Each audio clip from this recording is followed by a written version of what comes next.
La guerra de Kargil, también conocida como el conflicto de Kargil, se libró entre India y Pakistán de mayo a julio de 1999 en el distrito de Kargil de Jammu y Cachemira y en otros lugares a lo largo de la línea de control. En India el conflicto también se conoce como Operación Vijay, Victoria, que era el nombre en clave de la operación militar india en la región. El papel de la Fuerza Aérea de la India en la actuación conjunta con el ejército de la India tenía como objetivo expulsar tanto al ejército de Pakistán como a las tropas pakistaníes irregulares de las posiciones indias vacantes a lo largo de la línea de control, en lo que se designó como Operación Safed Sagar, Mar Blanco. El conflicto fue desencadenado por la infiltración de tropas pakistaníes, disfrazadas de militantes de Cachemira, en posiciones estratégicas en el lado indio de la línea de control, que sirve como frontera de facto entre los dos países en la disputada región de Cachemira.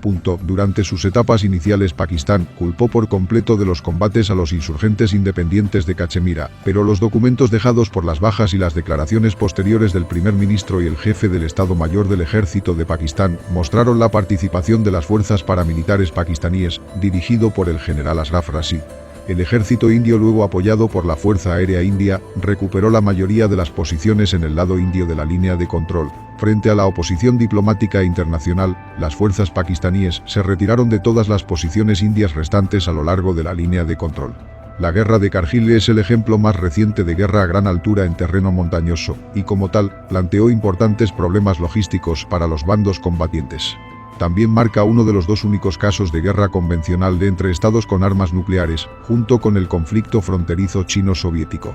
India había realizado su primera prueba con éxito en 1974. Pakistán, que había estado desarrollando su capacidad nuclear en secreto desde aproximadamente la misma época, realizó sus primeras pruebas conocidas en 1998, solo 2 semanas después de una segunda serie de pruebas por parte de India. Antes de la partición de la India en 1947, Kargil era un tehsil de Ladakh, una región escasamente poblada con diversos grupos lingüísticos, étnicos y religiosos que vivían en valles aislados separados por algunas de las montañas más altas del mundo. La guerra indo-pakistaní de entre 1947 a 1948 concluyó con la línea de control dividiendo en dos el distrito de Ladakh, con el Skardu tehsil yendo a Pakistán, ahora parte de Gilgit-Baltistán. Después de la derrota de Pakistán en la guerra indo-pakistaní de 1971, las dos naciones firmaron el Acuerdo de Simla, prometiendo no involucrarse en un conflicto armado con respecto a esa frontera. La ciudad de Kargil se encuentra a 205 kilómetros de Srinagar, frente a las áreas del norte a través de la línea de control. Al igual que otras áreas en el Himalaya, Kargil tiene un clima continental. Los veranos son frescos con noches gélidas, mientras que los inviernos son largos y fríos, con temperaturas que suelen descender a menos 48 grados centígrados. Una carretera nacional india, la NH1, que conecta Srinagar con Leh, atraviesa Kargil. El área que fue testigo de la infiltración y la lucha es un tramo de crestas de 160 kilómetros de largo que domina esta única carretera que une Srinagar y Leh. Los puestos militares de avanzada en las crestas sobre la carretera tenían generalmente alrededor de 5.000 metros de altura, con algunos de hasta 5.485 metros. Además de la capital del distrito, Kargil, las áreas pobladas cercanas a la línea del frente en el conflicto incluían el Valle de Musco y la ciudad de Dras, al suroeste de Kargil, así como el Batalik sector y otras áreas al noreste de Kargil. Kargil fue atacado en parte porque el terreno era propicio para la toma preventiva de varias posiciones militares desocupadas. Con características tácticamente vitales y puestos defensivos bien preparados en lo alto de los picos, un defensor en terreno elevado disfrutaría de ventajas similares a las de una fortaleza. Cualquier ataque para desalojar a un defensor de un terreno elevado en una guerra de montaña requiere una proporción mucho mayor de atacantes a defensores, y las dificultades se verían exacerbadas por la gran altitud y las temperaturas bajo cero. Kargil está a solo 173 kilómetros de la ciudad de Skardu, controlada por Pakistán, que era capaz de proporcionar apoyo logístico y de artillería a los combatientes pakistaníes. Existe una carretera entre Kargil y Skardu, que fue cerrada en 1949. Después de la guerra indo-pakistaní de 1971, hubo un largo periodo con relativamente pocos conflictos armados directos que involucraran a las fuerzas militares de los dos vecinos, a pesar de los esfuerzos de ambas naciones por controlar el glaciar Siachen mediante el establecimiento de puestos militares en las cadenas montañosas circundantes y las escaramuzas militares resultantes en la década de 1980. Durante la década de 1990, sin embargo, la escalada de tensiones y conflictos debido a las actividades separatistas en Cachemira, algunas de las cuales fueron apoyadas por Pakistán, así como la realización de ensayos nucleares por ambos países en 1998, condujo a un ambiente cada vez más beligerante. En un intento por calmar la situación, ambos países firmaron la Declaración de Lahore en febrero de 1999, prometiendo proporcionar una solución pacífica y bilateral al conflicto de Cachemira. Durante el invierno de entre 1998 a 1999, algunos elementos de las Fuerzas Armadas de Pakistán entrenaron y enviaron de forma encubierta tropas y fuerzas paramilitares pakistaníes, algunas supuestamente disfrazadas de muyahidines, al territorio del lado indio de la línea de control. La infiltración recibió el nombre en código de Operación Badr. Su objetivo era cortar el vínculo entre Cachemira y Ladakh y hacer que las fuerzas indias se retiraran del glaciar de Siachen, lo que obligó a la India a negociar un arreglo de la disputa más amplia de Cachemira. Pakistán también creía que cualquier tensión en la región internacionalizaría el problema de Cachemira, ayudándolo a asegurar una solución rápida. Otro objetivo más puede haber sido levantar la moral de la rebelión de una década en Jammu y Cachemira, asumiendo un papel proactivo. El teniente general pakistaní Said Aziz, y entonces jefe del ala de análisis del ISI Servicio Secreto pakistaní, ha confirmado que no hubo muyahidines, sino solo soldados regulares del ejército de Pakistán que participaron en la guerra de Kargil. No había muyahidines, solo mensajes inalámbricos grabados, que no engañaron a nadie. Nuestros soldados fueron obligados a ocupar crestas áridas, con armas de mano y municiones, escribió el teniente general Aziz en su artículo en el diario The Nation en enero de 2013. Algunos escritores han especulado que el objetivo de la operación también puede haber sido una represalia por la Operación Medoot de la India en 1984, que se apoderó de gran parte del glaciar Siachen. Según el entonces jefe del ejército de la India, Ved Prakash Malik, y muchos estudiosos, gran parte de la planificación de fondo, incluida la construcción de rutas de suministro logístico, se había llevado a cabo mucho antes. En varias ocasiones, durante las décadas de 1980 y 1990, el ejército les había hecho a los líderes pakistaníes Zia-ul-Haq y Benazir Bhutto propuestas similares para infiltrarse en la región de Kargil, pero los planes se habían archivado por temor a llevar a las naciones a una guerra total. Algunos analistas creen que el plan de ataque se reactivó poco después de que Pervez Musharraf fuera nombrado jefe del Estado Mayor del Ejército en octubre de 1998. Después de la guerra, Nawaz Sharif, primer ministro de Pakistán durante el conflicto de Kargil, afirmó que desconocía los planes y que se enteró por primera vez de la situación cuando recibió una llamada telefónica urgente de Atal Bihari Vajpayee, su homólogo en India. Sharif atribuyó el plan a Musharraf y a solo 2 o 3 de sus compinches, una opinión compartida por algunos escritores pakistaníes que afirmaron que solo 4 generales, incluido Musharraf, conocían el plan. Musharraf, sin embargo, afirmó que Sharif había sido informado sobre la operación de Kargil 15 días antes del viaje de Vajpayee a Lahore el 20 de febrero. Hubo 3 fases principales en la guerra de Kargil. Primero, Pakistán infiltró fuerzas en la sección de Cachemira controlada por la India y ocupó lugares estratégicos que le permitieron poner al NH-1 dentro del alcance de su fuego de artillería. La siguiente etapa consistió en que India descubriera la infiltración y movilizara fuerzas para responder a ella. La etapa final involucró grandes batallas entre las fuerzas indias y pakistaníes que dieron como resultado que India recuperara la mayoría de los territorios en poder de las fuerzas pakistaníes y la posterior retirada de las fuerzas pakistaníes a través de la línea de control después de la presión internacional. Durante febrero de 1999, el ejército de Pakistán envió fuerzas para ocupar algunos puestos en el lado indio de la línea de control. Las tropas del Grupo de Servicios Especiales de Élite, así como de 4 a 7 batallones de la Northern Light Infantry, un regimiento paramilitar que no formaba parte del ejército pakistaní regular en ese momento, establecieron bases de forma encubierta y abierta en 132 puntos de vista de la región controlada por los indios. Según algunos informes, estas fuerzas pakistaníes estaban respaldadas por guerrilleros cachemires y mercenarios afganos. Según el general Ved Malik, la mayor parte de la infiltración ocurrió en abril. Las intrusiones pakistaníes tuvieron lugar en las alturas del valle inferior de Musco, a lo largo de la cordillera de Marpola en Doctoras, en Kaksar cerca de Kargil, en el sector de Batalik al este del río Indo, en las alturas sobre el sector de Chorbat, la donde la línea de control gira hacia el norte, y en el sector de Turtuk al sur del área de Siachen. Inicialmente estas incursiones no se detectaron por varias razones. No se enviaron patrullas indias a algunas de las áreas infiltradas por las fuerzas pakistaníes y el fuego de artillería pesada de Pakistán en algunas áreas proporcionó cobertura a los infiltrados. Pero en la segunda semana de mayo, la emboscada de un equipo de patrulla indio dirigido por el capitán Saurabh Kalia, que actuó en un aviso de un pastor local en el sector de Batalik, llevó a la exposición de la infiltración. Inicialmente con poco conocimiento de la naturaleza o el alcance de la infiltración, las tropas indias en el área asumieron que los infiltrados eran yihadistas y afirmaron que los desalojarían en unos pocos días.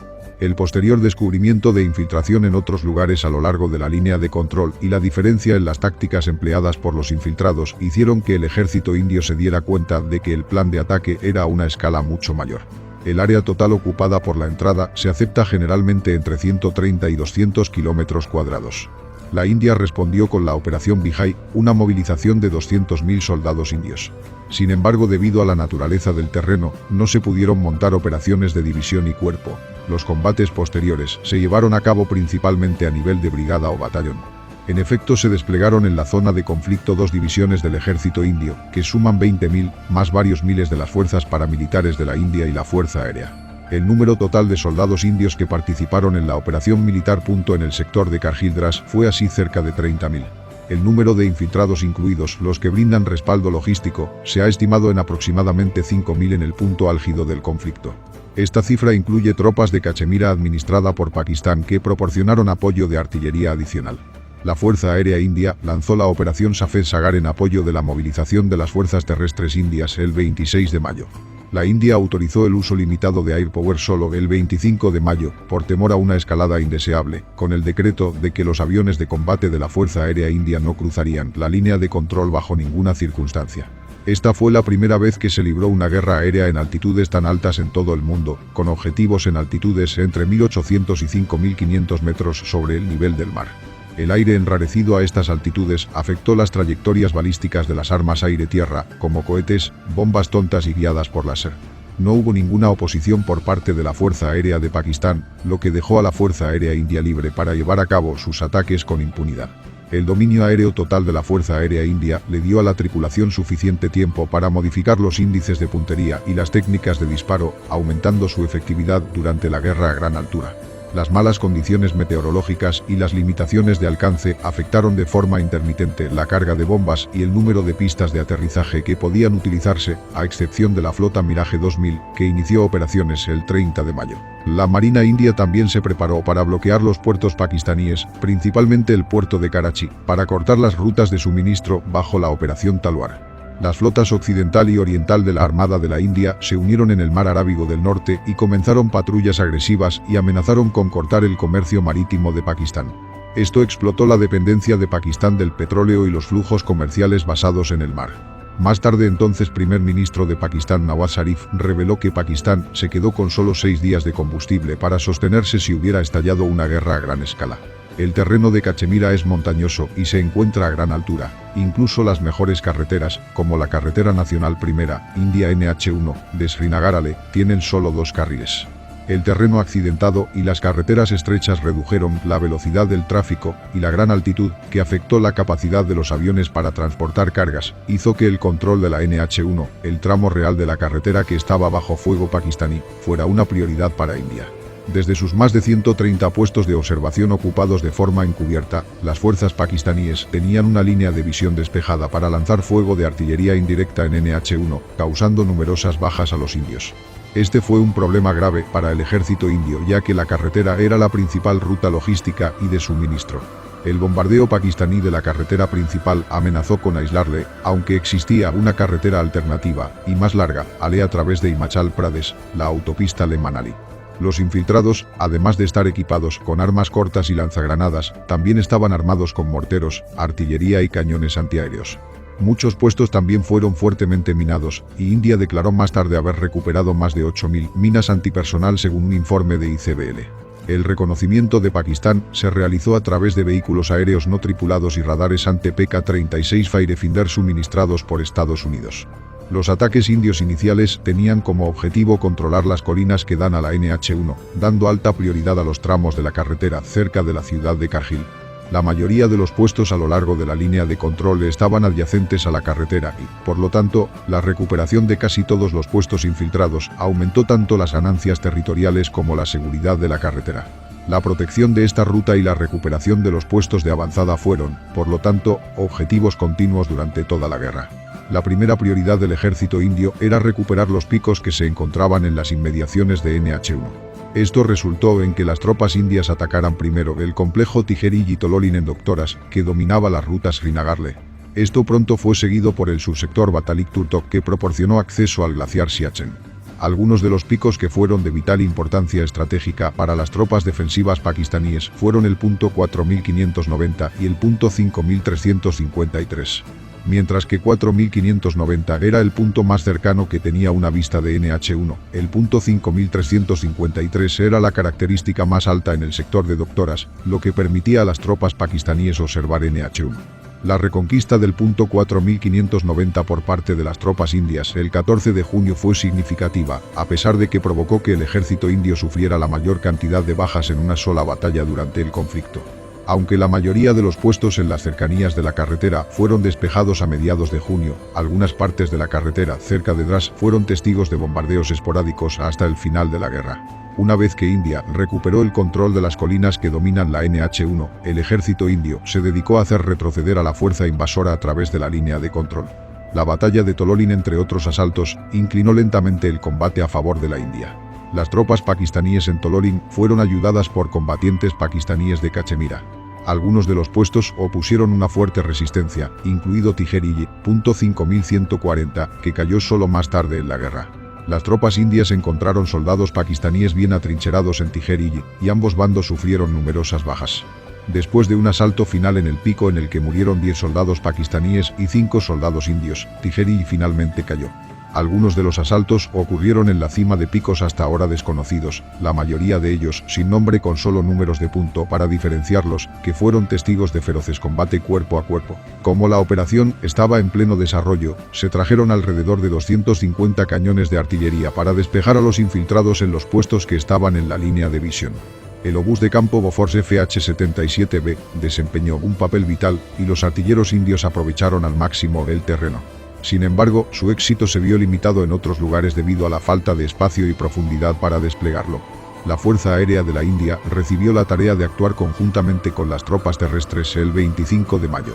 El nombre en clave asignado a su función fue Operación Safed Sagar. Fue en este tipo de terreno donde se utilizaron los ataques aéreos inicialmente con una efectividad limitada. El 27 de mayo de 1999 la Fuerza Aérea India perdió un avión de ataque Mi-27 pilotado por el teniente Nachiketa, que atribuyó a un fallo de motor, y un caza Mi-21 pilotado por el escuadrón Ajay Auja, que fue derribado por el ejército pakistaní, ambos sobre el sector de Batalik. Inicialmente Pakistán dijo que derribó ambos aviones después de que cruzaron su territorio. Según los informes, Auja había salido de su avión averiado de manera segura, pero aparentemente sus captores lo mataron cuando su cuerpo fue devuelto lleno de heridas de bala. También se perdió un helicóptero indio Mi-8 debido a los Tingersan. El Mirage 2000H, de fabricación francesa de la Fuerza Aérea India, recibió la tarea de lanzar bombas guiadas por láser para destruir posiciones bien atrincheradas de las fuerzas pakistaníes y realizó su primera salida el 30 de mayo. Los efectos del bombardeo puntual y continuo del Mirage 2000, de día y de noche, se hicieron evidentes con un efecto casi inmediato.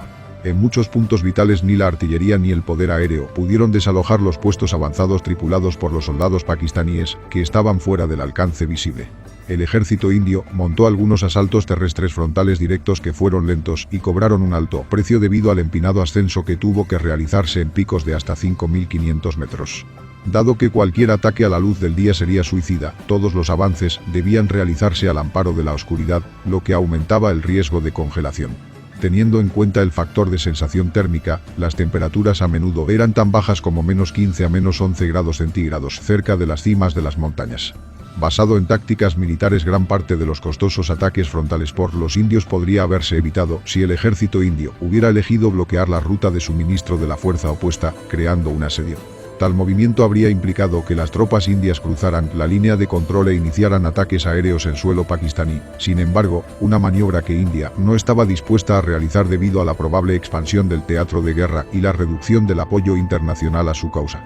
2 meses después del conflicto, las tropas indias habían retomado lentamente la mayoría de las crestas que fueron invadidas por los infiltrados. Según el recuento oficial, se estima que entre el 75 y el 80% del área invadida y casi todos los terrenos elevados volvieron a estar bajo control indio.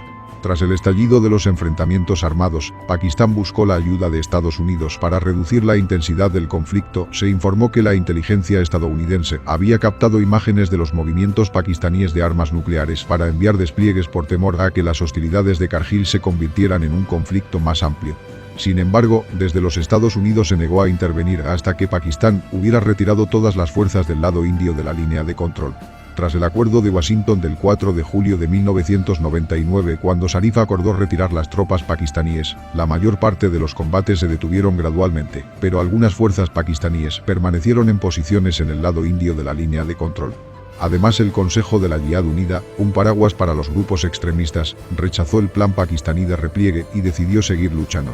El ejército indio lanzó sus ataques finales en la última semana de julio en coordinación con los implacables ataques de la Fuerza Aérea India, tanto de día como de noche, en su operación Safed Sagar totalmente exitosa. Tan pronto como el subsector Dras quedó libre de fuerzas pakistaníes, la lucha cesó el 26 de julio. Desde entonces, el día se ha marcado como Kargil Vijay Diwas, Día de la Victoria de Kargil, en India. A raíz de sus sucesivas derrotas militares en Kargil, el aislamiento diplomático en el ámbito internacional, su precaria situación económica y la creciente presión internacional, el establishment pakistaní se vio obligado a negociar una retirada salvadora de las áreas residuales en el lado indio de la línea de control, restaurando así la santidad de la línea de control, como se estableció en julio de 1972 según el Acuerdo de Simla. Pakistán fue fuertemente criticado por otros países por instigar la guerra, ya que sus fuerzas paramilitares e insurgentes habían cruzado la línea de control. La principal respuesta diplomática de Pakistán, una denegación plausible que vinculaba la incursión con lo que oficialmente denominó luchadores por la libertad de Cachemira, finalmente no tuvo éxito. Los analistas veteranos argumentaron que la batalla se libró en alturas donde solo las tropas experimentadas podían sobrevivir, por lo que los luchadores por la libertad, mal equipados, no tendrían la capacidad ni los medios para apoderarse de la tierra y defenderla. Además, aunque el ejército había negado inicialmente la participación de sus tropas en la intrusión, 2 soldados recibieron el Nishan-e Haider, el mayor honor militar de Pakistán. Otros 90 soldados también recibieron premios por su valentía, la mayoría de ellos a título póstumo, lo que confirma el papel de Pakistán en el episodio. India también publicó conversaciones telefónicas grabadas entre el jefe del ejército y un alto general pakistaní, donde se graba a este último diciendo: "La nuca de los militantes está en nuestras manos", aunque Pakistán lo descartó como una fabricación total. Al mismo tiempo, Pakistán hizo varias declaraciones contradictorias, confirmando su papel en Kargil, cuando defendió las incursiones diciendo que la propia línea de control estaba en disputa. Pakistán también intentó internacionalizar el problema de Cachemira, vinculando la crisis de Kargil con el conflicto más amplio de Cachemira, pero tal postura diplomática encontró pocos partidarios en el escenario mundial. A medida que los contraataques indios cobraban impulso, el primer ministro pakistaní, Nawaz Sharif, voló para reunirse con el presidente estadounidense Bill Clinton el 4 de julio para obtener el apoyo de Estados Unidos. Sin embargo, Estados Unidos reprendió a Sharif y le pidió que usara sus contactos para controlar a los militantes y retirar a los soldados pakistaníes del territorio indio. Los Estados Unidos revelaría más tarde en su autobiografía que los movimientos de Sharif fueron desconcertantes, ya que el primer ministro indio había viajado a Lahore para promover conversaciones bilaterales destinadas a resolver el problema de Cachemira, y al cruzar la línea de control, Pakistán había arruinado las conversaciones bilaterales. Por otro lado, aplaudió la moderación india por no cruzar la línea de control y escalar el conflicto a una guerra total. Las naciones del G8 apoyaron a India y condenaron la violación pakistaní de la línea de control en la cumbre de Colonia. La Unión Europea también se opuso a la violación de la línea de control por parte de Pakistán. China, un antiguo aliado de Pakistán, insistió en retirar las fuerzas a las posiciones previas al conflicto a lo largo de la línea de control y resolver los problemas fronterizos de manera pacífica. Otras organizaciones como el Foro Regional de la ASEAN también apoyaron la posición de la India sobre la inviolabilidad de la línea de control. Ante la creciente presión internacional, Sharif logró retirar a los soldados restantes del territorio indio. El comunicado conjunto emitido por Clinton y Sharif transmitió la necesidad de respetar la línea de control y retomar las conversaciones bilaterales como el mejor foro para resolver todas las disputas. La guerra de Kargil fue significativa por el impacto y la influencia de los medios de comunicación en la opinión pública de ambas naciones. Llegando en un momento de crecimiento explosivo del periodismo electrónico en la India, las noticias de Kargil y las imágenes de la guerra a menudo se transmitían en vivo por televisión, y muchos sitios web proporcionaban un análisis en profundidad de la guerra. El conflicto se convirtió en la primera guerra en vivo en el sur de Asia y recibió una cobertura mediática tan detallada que uno de los efectos fue el fomento de sentimientos singoístas. El conflicto pronto se convirtió en una guerra de propaganda noticiosa, en la que las conferencias de prensa dadas por funcionarios de la administración de cada nación produjeron afirmaciones y reconvenciones contradictorias. La India impuso un embargo temporal de noticias sobre la información de Pakistán, prohibiendo la transmisión del canal estatal pakistaní PTV y bloqueando el acceso a las ediciones en línea del periódico Dawn. Los medios pakistaníes criticaron esta aparente restricción de la libertad de prensa en la India, mientras que los medios indios afirmaron que era en interés de la seguridad nacional. La India publicó anuncios en publicaciones extranjeras, entre ellas The Times y The Washington Post, detallan el papel de Pakistán en el apoyo a los extremistas en Cachemira en un intento de obtener apoyo político para su posición. A medida que avanzaba la guerra, la cobertura mediática del conflicto fue más intensa en India que en Pakistán. Muchos canales indios mostraron imágenes de la zona de batalla en un estilo que recuerda a la cobertura de la CNN de la Guerra del Golfo. Uno de los proyectiles disparados por las tropas de Pakistán incluso golpeó un centro de transmisión de Doordarshan en Kargil. Sin embargo, la cobertura continuó. Las razones de la mayor cobertura de la India incluyeron la mayor cantidad de medios electrónicos de propiedad privada en la India en comparación con Pakistán y una transparencia relativamente mayor en los medios indios. En un seminario en Karachi, los periodistas pakistaníes coincidieron en que, si bien la India se había ganado la confianza de la prensa y del pueblo, Pakistán no lo había hecho. Los medios impresos en India y en el extranjero simpatizaron en gran medida con la causa india, con editoriales en periódicos con sede en el oeste y otros países neutrales que observaron que Pakistán era en gran parte responsable del conflicto. Algunos analistas creen que los medios de comunicación indios, que eran más numerosos y más creíbles, pueden haber actuado como un multiplicador de fuerzas para la operación militar india en Kargil y sirvieron como refuerzo de la moral. A medida que se intensificaron los combates, la versión pakistaní de los hechos encontró poco respaldo en el escenario mundial. Esto ayudó a India a obtener un valioso reconocimiento diplomático por su posición. Dado que Pakistán e India tenían armas de destrucción masiva, muchos en la comunidad internacional estaban preocupados de que si el conflicto de Kargil se intensificaba, podría conducir a una guerra nuclear. Ambos países probaron su capacidad nuclear en 1998, India realizó su primera prueba en 1974, mientras que fue la primera prueba nuclear de Pakistán. Cerrar paréntesis. Muchos expertos creían que las pruebas eran una indicación de la escalada en juego en el escenario del sur de Asia.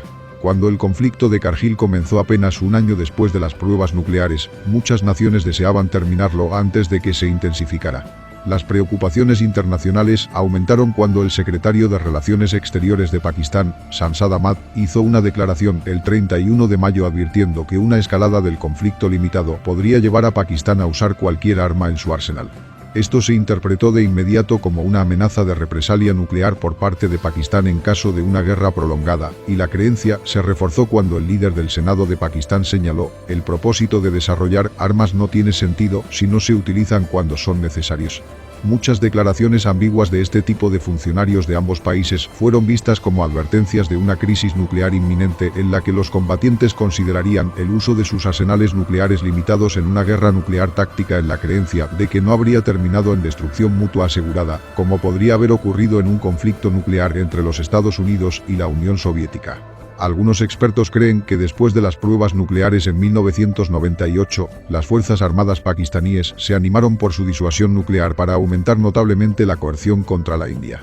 La naturaleza del conflicto India-Pakistán tomó un giro más siniestro cuando Estados Unidos recibió información de inteligencia de que ojivas nucleares pakistaníes estaban siendo trasladadas hacia la frontera. Estados Unidos trató de disuadir al primer ministro de Pakistán, Nawaz Sharif, de la política arriesgada nuclear, incluso amenazando a Pakistán con consecuencias nefastas.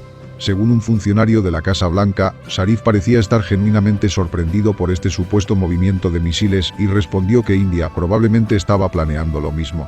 En un artículo publicado en una revista de defensa en 2000, Sanjay Badri Maharaj, un experto en seguridad, afirmó, citando a otro experto, que India también había preparado al menos 5 misiles balísticos con punta nuclear. Al percibir un escenario militar en deterioro, el aislamiento diplomático y los riesgos de una guerra convencional y nuclear más grande, Sharif ordenó al ejército pakistaní que abandonara las alturas de Kargil. Más tarde afirmó en su biografía oficial que el general Pervez Musharraf había movido ojivas nucleares sin informarle. Sin embargo, recientemente, Pervez Musharraf reveló en sus memorias que el sistema de entrega nuclear de Pakistán no estaba operativo durante la guerra de Kargil, algo que habría puesto a Pakistán en seria desventaja si el conflicto se volviera nuclear. La amenaza de las armas de destrucción masiva incluía armas químicas e incluso biológicas. Pakistán acusó a India de utilizar armas químicas y armas incendiarias como el napalm contra los combatientes de Cachemira. India, por otro lado, mostró un alijo de máscaras de gas como prueba de que Pakistán puede haber estado preparado para usar armas no convencionales. Un funcionario estadounidense y la Organización para la Prohibición de las Armas Químicas determinaron que las acusaciones pakistaníes de que India utilizó sustancias químicas prohibidas en sus bombas eran infundadas. Desde el final de la guerra hasta febrero de 2000, el mercado de valores indio subió más del 30%. El próximo presupuesto nacional indio incluyó importantes aumentos en el gasto militar. Hubo un aumento en el patriotismo, con muchas celebridades expresando su apoyo a la causa de Kargil. Los indios estaban enojados por los informes de los medios de comunicación sobre la muerte del piloto Ajay Ahuja, especialmente después de que las autoridades indias informaron que Ahuja había sido asesinado y su cuerpo mutilado por las tropas pakistaníes. La guerra había producido muertes más altas de lo esperado para el ejército indio, y un porcentaje considerable de ellos incluía oficiales recién comisionados.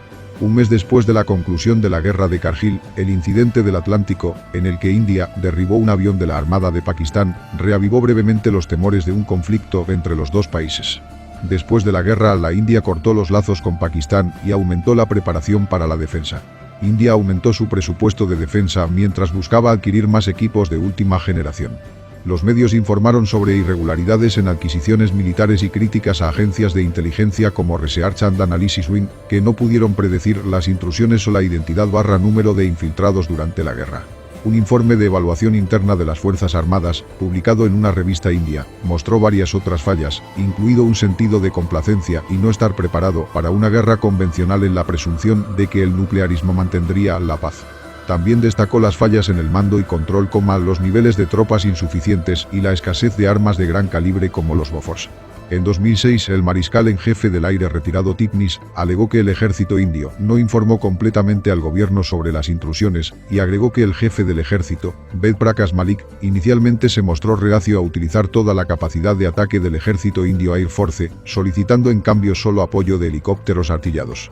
Poco después del conflicto, India también decidió completar el proyecto, previamente estancado por Pakistán, para acercar toda la línea de control. El final del conflicto de Kargil fue seguido por las 13 elecciones generales indias para el Lok Sabha, que dieron un mandato decisivo al gobierno de la Alianza Democrática Nacional.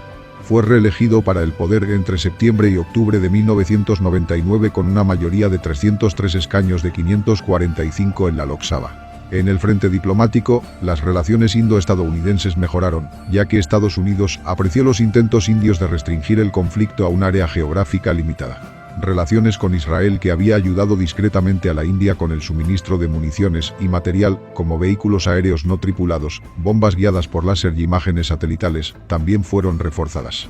El final y la victoria de la guerra de Kargil se celebra anualmente en la India como Kargil Vijay Divas. Poco después de la guerra, el gobierno de Atal Bihari Vajpayee inició una investigación sobre sus causas y analizó las fallas percibidas de la inteligencia india.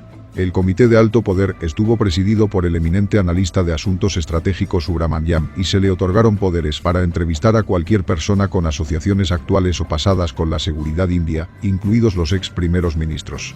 El informe final del comité, también conocido como el informe Subramaniam, condujo a una reestructuración a gran escala de la inteligencia india. Sin embargo, recibió fuertes críticas en los medios indios por su percepción de evitar asignar responsabilidades específicas por fallas en la detección de las intrusiones de Kargil. El comité también se vio envuelto en una controversia por acusar al brigadier Surinder Singh del ejército indio por no informar a tiempo sobre las intrusiones enemigas y por su conducta posterior. Muchos informes de prensa cuestionaron o contradijeron este hallazgo y afirmaron que, de hecho, Singh había emitido advertencias tempranas que fueron ignoradas por los comandantes superiores del ejército indio y, en última instancia, por los altos funcionarios del gobierno. En una desviación de la norma, el informe final se publicó y se puso a disposición del público. Sin embargo, el gobierno consideró que algunos capítulos y todos los anexos contenían información clasificada y no se divulgaron. Subramaniam escribió más tarde que los anexos contenían información sobre el desarrollo del programa de armas nucleares de la India y los roles desempeñados por los primeros ministros Rajiv Gandhi, Narasimha Rao y Singh. Poco después de declararse un estado con armas nucleares, Pakistán había sido humillado diplomática y militarmente. Ante la posibilidad de aislamiento internacional, la ya frágil economía de Pakistán se debilitó aún más. La moral de las fuerzas pakistaníes después de la retirada declinó, ya que muchas unidades de la infantería ligera del norte sufrieron numerosas bajas. Pakistán se negó a aceptar los cadáveres de muchos oficiales, un tema que provocó indignación y protestas en las áreas del norte. Pakistán inicialmente no reconoció muchas de sus bajas, pero Zarif dijo más tarde que más de 4.000 soldados pakistaníes murieron en la operación. En respuesta a esto, Pervez Musharraf dijo: "Me duele cuando un ex primer ministro socava sus propias fuerzas", y afirmó que las bajas indias fueron más que las de Pakistán. El legado de la guerra de Kargil aún continúa siendo debatido en los canales de noticias y los corresponsales de televisión de Pakistán, lo que Musharraf pareció justificar repetidamente. Muchos en Pakistán esperaban una victoria sobre el ejército indio, basándose en los informes oficiales pakistaníes sobre la guerra, pero estaban consternados por el giro de los acontecimientos y cuestionaron la eventual retirada. Se cree que el liderazgo militar se sintió defraudado por la decisión del primer ministro de retirar a los combatientes restantes. Sin embargo, algunos autores, incluido el amigo cercano de Musharraf y excomandante del Comando Central de los Estados Unidos, el general Anthony Zinni, y el ex primer ministro Nawaz Sharif, afirman que fue el general Musharraf quien solicitó a Sharif que retirara las tropas pakistaníes. En 2012, el oficial superior de Musharraf y general de división retirado Abdul Majed Malik sostuvo que Kargil fue un desastre total y criticó amargamente al general Musharraf, señalando el hecho de que Pakistán no estaba en posición de luchar contra India en esa área. Nawaz Sharif inició el proceso diplomático involucrando a los Estados Unidos y sacó a Pakistán del difícil escenario. Malik sostuvo que los soldados no eran mujahidines sino oficiales en servicio activo y soldados del ejército de Pakistán. En una reunión de seguridad nacional con el primer ministro Nawaz Sharif en el cuartel general conjunto, el general Musharraf se vio muy involucrado en serios altercados con el jefe del Estado Mayor Naval, el almirante Fasi Bokhari, quien finalmente pidió una corte marcial contra el general Musharraf, con Sharif colocando la responsabilidad de los ataques de Kargil directamente sobre el jefe del ejército Pervez Musharraf. Había una atmósfera de inquietud entre los dos. El 12 de octubre de 1999 el general Musharraf dio un golpe de estado incruento, derrocando a Nawaz Sharif. Benazir Bhutto, líder de la oposición en el parlamento y ex primera ministra, calificó la guerra de Kargil como el mayor error de Pakistán. Muchos exfuncionarios de las Fuerzas Armadas y del ISI Inter-Services Intelligence, la principal agencia de inteligencia de Pakistán, también creían que Kargil era una pérdida de tiempo y no podría haber resultado en ninguna ventaja en el tema más amplio de Cachemira. Un teniente general retirado del ejército de Pakistán, Ali Quli Khan, criticó la guerra como un desastre mayor que la tragedia de Pakistán Oriental y agregó que el plan fue defectuoso en términos de su concepción, planificación táctica y ejecución que terminó en sacrificar a tantos soldados. Los medios de comunicación pakistaníes criticaron todo el plan y la eventual escalada desde las alturas de Kargil, ya que no hubo ganancias que mostrar por la pérdida de vidas y solo resultó en la condena internacional. A pesar de las llamadas de muchos, no se creó ninguna comisión pública de investigación en Pakistán para investigar a las personas responsables de iniciar el conflicto. La Liga Musulmana de Pakistán publicó un libro blanco en 2006 que afirmaba que Nawaz Sharif constituyó un comité de investigación que recomendó una corte marcial para el general Pervez Musharraf, pero Musharraf robó el informe después de derrocar al gobierno para salvar el mismo. El informe también afirma que India conocía el plan 11 meses antes de su lanzamiento, lo que permitió una victoria completa de India en los frentes militar, diplomático y económico. Una declaración de junio de 2008 de un excomandante y director general de inteligencia militar en ese momento, el teniente general retirado Jamshed Gulzarkiani, dijo que, como primer ministro, Nawaz Sharif nunca fue informado por el ejército sobre el ataque de Kargil, reavivó la demanda de una investigación del episodio por parte de grupos legales. Aunque el conflicto de Kargil había puesto el conflicto de Cachemira en el centro de la atención internacional, que era uno de los objetivos de Pakistán, lo había hecho en circunstancias negativas que erosionaron su credibilidad, ya que la infiltración se produjo justo después de que hubiera concluido un proceso de paz entre los dos países. La santidad de la línea de control también recibió reconocimiento internacional. La decisión de los Estados Unidos de pedir a Islamabad que retirara a cientos de militantes armados de la Cachemira administrada por la India fue vista por muchos en Pakistán como indicativa de un claro cambio en la gestión estadounidense contra Pakistán. Después de la guerra, se realizaron algunos cambios en las Fuerzas Armadas de Pakistán. El reconocimiento a la actuación de la Northern Light Infantry en la guerra, que incluso recibió elogios de un teniente general indio retirado, el regimiento se incorporó al ejército regular. La guerra mostró que, a pesar de un plan tácticamente sólido que tenía el elemento sorpresa, se había hecho poco trabajo preliminar para medir las ramificaciones políticas. Y al igual que los intentos fallidos de infiltraciones anteriores, como la Operación Gibraltar, que desencadenó la guerra de 1965, hubo poca coordinación o intercambio de información entre las ramas de las Fuerzas Armadas de Pakistán. Se informa que un estudio de inteligencia de los Estados Unidos declaró que Kargil era otro ejemplo más de la gran estrategia de Pakistán, repitiendo las locuras de las guerras anteriores. En el 2013, el colaborador cercano del general Musharraf y subordinado confidencial, el teniente general, retirado, Said Aziz, reveló a los medios de comunicación electrónicos y de televisión de Pakistán que la aventura de Kargil fue un fracaso de inteligencia de la India y un movimiento mal calculado de Pakistán. La operación Kargil se conoció solo al general Parvez Musharraf y 4 de sus colaboradores cercanos. Las pérdidas del ejército de Pakistán han sido difíciles de determinar. Pakistán confirmó que 453 soldados murieron. El Departamento de Estado de los Estados Unidos había hecho una estimación parcial temprana de cerca de 700 muertes. Según las cifras declaradas por Nawaz Sharif, hubo más de 4.000 muertes. En su libro blanco sobre la guerra mencionó que más de 3.000 muyahidines, oficiales y soldados fueron asesinados. Las estimaciones indias ascienden a 1.042 soldados pakistaníes muertos. Musharraf en su hindi y la versión de sus memorias, titulada Agnipat, difiere de todas las estimaciones que afirman que 357 soldados murieron y otros 665 resultaron heridos. Aparte de la cifra del general Musharraf sobre el número de pakistaníes heridos, el número de heridos en el campamento de Pakistán aún no se conoce completamente, aunque son al menos más de 400 según el sitio web del ejército de Pakistán.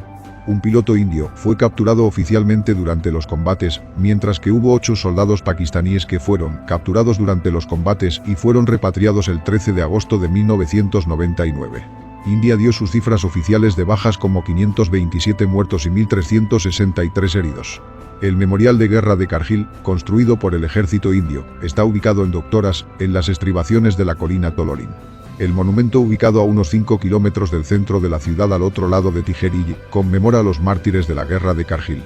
Un poema Pushki Avilasa, Deseo de una flor, de Makandal Chaturvedi, un renombrado neorromántico del siglo XX.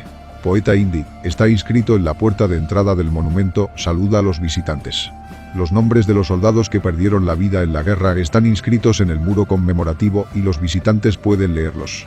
Un museo adjunto al Kargil War Memorial, que se estableció para celebrar la victoria de la Operación Vijay, alberga fotografías de soldados indios, archivos de importantes documentos y grabaciones de guerra, equipos y equipo de guerra de Pakistán y emblemas oficiales del ejército de la guerra de Kargil. Se hizo una bandera nacional gigante, con un peso de 15 kilos, en el monumento a los caídos en la guerra de Kargil, en Kargil Vijay Diwas, para conmemorar el 13º aniversario de la victoria de la India en la guerra.